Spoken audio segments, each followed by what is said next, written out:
Iran America जंग और अमरीकी इत्तेहादी अमेरिका से मायूस हो गए। खलीजी ममालिक ने अमेरिका को खित्ते से निकालने के बारे में सोच विचार शुरू कर दी। क्या अमेरिका मशरक़ वस्ती से जाने वाला है? इस बारे में अज़हर अली ख़ान से बात करते हैं। अज़हर भाई, जो खलीजी इत्तेहादी हैं अमेरिका के, वो अब इस बात पे गौर कर रहे हैं कि जो अमरीकी अड्डे हैं उनकी मेज़बानी करनी है या नहीं करनी। वो कौन-कौन से खलीजी ममालिक हैं जो इस बारे में गौर कर रहे हैं, और क्या अमेरिका अब इस खित्ते से निकलने वाला है? अमेरिका इस खत्ते से बहुत हद तक निकल चुका है और उसकी एक ताज़ा उसका सबूत ये है कि वो बहरीन से अपना इंतहाई अहम तरीन लॉजिस्टिक हब उठाकर डिएगो गार्शिया ले गया है, 2200 मील दूर ले गया है। तो असल में उसके कदम उखड़ गए हैं, उर्दून में उखड़ गए हैं, जहाँ पे मुआफ़िक़ सल्ती एयरबेस और दीगर एयरबेसिस पे सिस्टमेटिकली वार किए ईरान ने, उनको बर्बाद कर दिया। तो वहाँ के लोग ख़त लिख कर अब अपनी गवर्नमेंट से कह रहे हैं, वहाँ की जो एलीट क्लास है, कि हम ये रोज़ाना जो ज़मीन लरसती है हम ये नहीं देखना चाहते, धमाके नहीं सुनना चाहते, हमारी इन्वेस्टमेंट तबाह हो चुकी है, बिजनेसेस तबाह हो चुके हैं, तो इनको यहाँ से भगाएं। इसी के साथ साथ कुवैत के अंदर भी अब फ़ौज को कट करने पर अमेरिका गौर कर रहा है। अब इसके पीछे आ जाते हैं, जो स्टोरी आप डिस्कस करना चाह रहे हैं वो ये है कि सऊदी अरब है, उसके अंदर कुवैत है, बहरीन है और कतर है। यहाँ पर बड़े बड़े फ़ौजी अड्डे थे, पूरे पूरे शहर बसाए हुए थे उन्होंने। तो अब इन्होंने कहा कि आपने इतनी बड़ी हमारी ज़मीन ली, उस पर आकर बैठ गए इस शर्त पे कि आप हमें तहफ़्फ़ुज़ फराहम करेंगे, लेकिन आपके तो खुद बखिए उधड़ गए, आपके तो आप चीथड़े ये तो उड़ते हुए खुद देखे अपना नहीं। तहफ़्फ़ुज़ नहीं कर पाए। नहीं तहफ़्फ़ुज़ कर पाए, इनके चीथड़े उड़ते हुए देखे, इनके जदीद तरीन फ़ौजी साजो सामान के चीथड़े उड़ते देखे। तो उसके बाद हमारी ज़मीन गैर महफूज हो चुकी है। हम यहाँ पर पुरअमन मुल्क के तौर पर थे, हमारे पास इन्वेस्टमेंट आ रही थी, हमारे पास जो भी आता था वही देखता था कि अगर सऊदी अरब में बिज़नेस करना है, अगर बहरीन में बिज़नेस करना है, कतर में बिज़नेस करना है और मुत्तहदा अरब अमारात में बिज़नेस करना है, तो तो ये ये महफूज़ तरीन जगह हैं। महफूज तरीन जगहें हैं। ये कुछ जगहों को तो देख के गुमान होता था ये शायद जन्नत है, इतनी परफेक्शन के साथ चीज़ें बिछाई हुई थी, दुनिया में ये जन्नत है। तो इस चीज़ को, सरमायाकारों की इस जन्नत को हमने उजड़ते देखा, बुरी तरह उजड़ते देखा।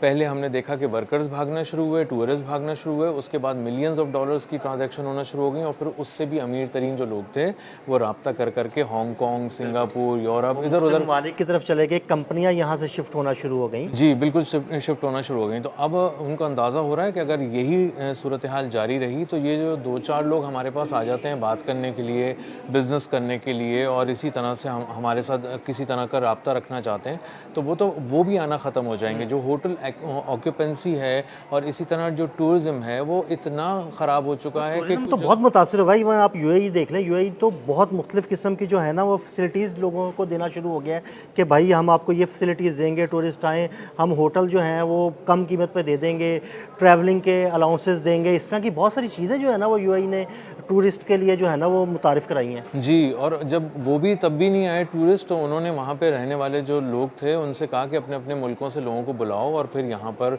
उनकी मेहमान नवाज़ी करो, हम उनके मेज़बान बनेंगे और तुम्हें भी पैसे मिलेंगे बल्कि इस वो बात के। तो ये कह रहे थे कि मतलब कुछ 600 या 800 दिरहम जो है ना वो भी दिए जाएंगे जो लोग यहाँ पे मौजूद हैं और लोगों को बुलाएंगे। हाँ, बिल्कुल। तो अब इतने पुरकशिश पैकेजेस देने के बावजूद वहाँ पे फ़्लाइट्स नहीं उतर रहीं। वहाँ पे पहले 192 कंट्रीज़ के लोग आना शुरू हो गए थे और रोज़ाना आ रहे जा रहे थे। तो वहाँ पे अब कोई 10 ममालिक के लोग भी सही से नहीं उतर रहे। तो इसका मतलब ये है कि वो तो सारी चीज़ें टिकी हुई टूरिज़्म पे थीं, बिज़नेस पे थीं, सरमायाकारी पे थीं। ये तीनों चारों चीज़ें उजड़ गई हैं, तो अब वो कितना पम्प करेंगे अपने ख़ज़ाने से पैसा। तो अब वो ये कह रहे हैं कि अमेरिका तुम हमारी जान छोड़ो। तुमने एक जंग शुरू की थी और हम थोड़े बहुत कॉन्फिडेंट थे तुम्हें देख के कि यार तुम्हारे पास तो, तुम तो सुपर पावर हो, तुम तो बड़ा ज़बरदस्त जवाब दोगे। और तुम्हारी जंग किसके साथ हुई है? ईरान के साथ। उसको तो हम किसी खाते में समझते नहीं है, दुनिया नहीं समझ रही थी। 34 गुना कमज़ोर मुल्क है वो अमेरिका के मुकाबले में ईरान, दिफाई तौर पे। लेकिन उसकी स्ट्रैटेजी ने, वॉर स्ट्रैटेजी ने तो सारी डायनेमिक्स ही बदल के रख दी और अंदाज़ा हुआ अमेरिका को कि किस तरह हमें मार पड़ना शुरू हुई। तो उसके बाद ये तमाम ममालिक जो थे ये देख रहे थे कि अब हम कितनी तकलीफ़ बर्दाश्त करें।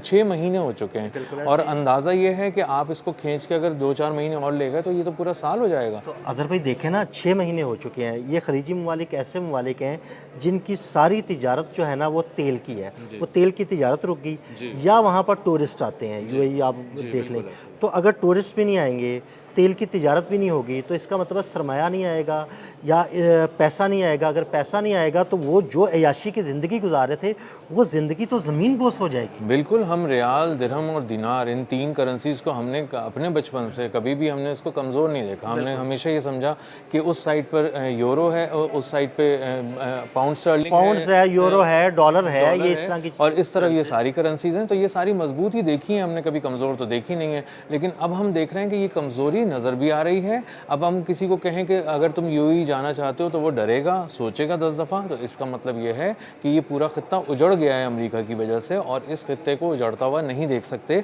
इसीलिए वो कह रहे हैं कि अब तुम यहाँ से जान छोड़ो और आहिस्ता आहिस्ता इसको लेके जाओ। तो उसके बहुत ही पार्लिमानी अल्फाज ये हैं कि हम मेज़बानी नहीं करेंगे या देखेंगे।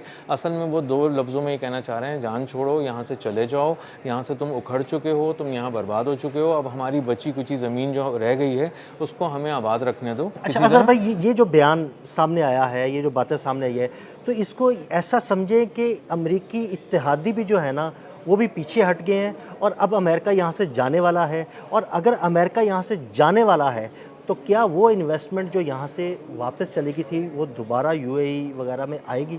लेकिन सबसे पहली बात तो ये कि अमेरिका यहाँ से जाने वाला है और अमेरिका का जाना ठहर गया है, और उसकी वजह यह है कि अमेरिका इस बुरी तरह यहाँ तबाह हो चुका है कि वो ये अपने आप को रीअलाइन भी नहीं कर पा रहा। वो कह रहा है कि अच्छा मैं बहरीन में पिटा हूँ तो मैं चलो कतर चला जाता हूँ, वहाँ भी वो पिट चुका वो तो हर जगह पे पिट चुका है। मशरक़ वस्ता में तो कोई ऐसा इलाका रहा ही नहीं है जहाँ पे वो पिटा ना हो। बिल्कुल। अब उसके पास कोई ऑप्शन नहीं बचा, तो उसके बाद ये जब चला जाएगा तो उसके बाद भी इन्वेस्टर्स देखें उस कबूतर की तरह होते हैं जिसको अगर आप उसके करीब कोई पत्थर आके गिरे तो वो उड़ के चला जाता है, वो ख़तरे की बू सूंघते ही चला जाता है, और उसके बाद जब ख़तरा टल जाता है तब भी वो बहुत अरसे तक वहाँ पर नहीं आता। तो बिल्कुल उसी तरह की नफ्सियात है। अगर आपके पास 200 रुपये हैं तब भी और 2 अरब रुपये हैं तब भी आप यूएई जाते हुए 1000 दफ़ा सोचेंगे, और जब सब कुछ ठीक हो जाएगा तब भी आप कहेंगे मैं ज़रा देख लूँ ये मामला ठीक है या दोबारा डोनाल्ड ट्रम्प यू टर्न लेते हैं। डोनाल्ड ट्रम्प ने जो ज़बान बार बार तोड़ी है ना और बदअहदी की है, उसकी वजह से भी ये ममालिक बहुत ज़्यादा परेशान हुए हैं, और यही एक बहुत बड़ी वजह है। एक तो उन्होंने ये देख लिया कि अमेरिका अपनी हिफाजत यहाँ नहीं कर सका, हमारी भी नहीं कर सका, ईरान ने उसको बहुत बुरी तरह मारा। उसके बाद ये कहते थे कि चलो हम बातचीत शुरू करेंगे, या हम कर रहे हैं, या हमने सीज़ फायर कर दिया है। उसके बाद आप जाके फिर ईरान पर हमला करते हैं, ईरान फिर आकर यहाँ पर हमला करता है। तो वो कह रहे हैं कि ये तो ज़बान भी जो देते हैं उससे फिर जाते हैं, मुकर जाते हैं। इसका मतलब ये है कि डोनाल्ड ट्रम्प अगर यहाँ खित्ते से निकल भी जाएंगे तब भी उन्हें कहीं ना कहीं धड़का लगा रहेगा कि ये दोबारा आके कहीं मामलात को छेड़ ना दें, और अगर छेड़ दिया तो फिर दोबारा बमबारी हमारी तरफ शुरू हो जाएगी। इसका मतलब ये है कि ना इस वक्त जो वहाँ की गवर्नमेंट्स हैं वो कॉन्फिडेंट हैं, ना इन्वेस्टर्स कॉन्फिडेंट हैं, ना बिज़नेस ओनर्स कॉन्फिडेंट हैं, ना नीचे काम करने वाला थोड़े से रियाल और दिरहम में जो मज़दूर है वो कॉन्फिडेंट है। तो अगर इस तरह की कोई चीज़ रहती है तो ये खित्ता आगे भी आग का मरकज़ बना रहेगा और कोई ना कोई ऐसी चीज़ चलती रहेगी, और ये एक भी ड्रोन का मुतहम्मिल नहीं हो सकता, एक बैलिस्टिक मिसाइल का मुतहम्मिल नहीं हो सकता। ये इतनी बड़ी सरमायाकारी की जन्नत है कि यहाँ गोली भी चल जाए तो बहुत बड़ी खबर ठीक बनती है। है। अच्छा, अगर अमेरिका इस खित्ते से निकल जाता है और कहीं बाहर बैठ के ईरान पर हमला करता है, तो क्या ईरान फिर भी इन खलीजी ममालिक को निशाना बनाएगा? अगर ईरान नहीं भी बनाएगा तब भी बहुत ज़्यादा मसला रहेगा। मिसाल देता हूँ मैं आपको, डिएगो गार्शिया है। जी बिल्कुल, बहरे हिंद में एक आइलैंड है और वहाँ पर एक बेस बनी हुई है जो इनिशली इंग्लैंड के जो है ना वो ज़ेरे असर है, और वहाँ पर अमरीकी बेस भी बनाई गई है। जी जी। अब वहाँ से अगर ये हमला करते हैं तो ये एक तरह से आप समझें एक मिसाइल है जो ट्रेवल करके ईरान की तरफ आएगा, और उसके दरमियान में ये सारे खत्ते हैं जो जहाँ पे अभी जंग लड़ी जा रही है। ईरान यहाँ से फेंकेगा मिसाइल वहाँ पर, कहीं ना कहीं आबनाए हुर्मुज़ पे कुछ ना कुछ गर्मी दोबारा हम देखेंगे। यानी वो जो फिजाएं हैं उन फिजाओं में तो फिर गर्मी रहेगी ना? बिल्कुल रहेगी, और आबनाए हुर्मुज़ का पानी भी गर्म रहेगा, वहाँ पे भी आग लगी रहेगी कुछ ना कुछ किसी न किसी तरीके से। तो इनकी ऑयल सप्लाईज मुतासर रहेंगी। जो फ्लाइट्स कमर्शियल आसानी से आराम से लैंड करती थी वो उस तरह से नहीं करेंगी। तो कहीं ना कहीं इन्वेस्टर सोचेगा इस खत्ते से अभी दूर ही रहो, जितनी वर्चुअल ट्रेड कर सकते हो इनके साथ किसी तरह थोड़ी बहुत अगर करनी है तो करो।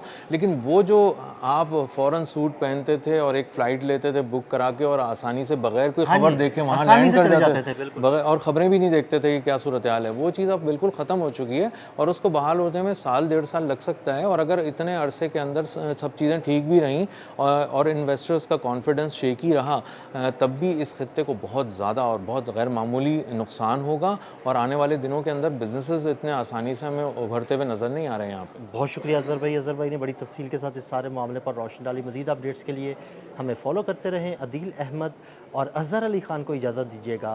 अल्लाह हाफ़िज़।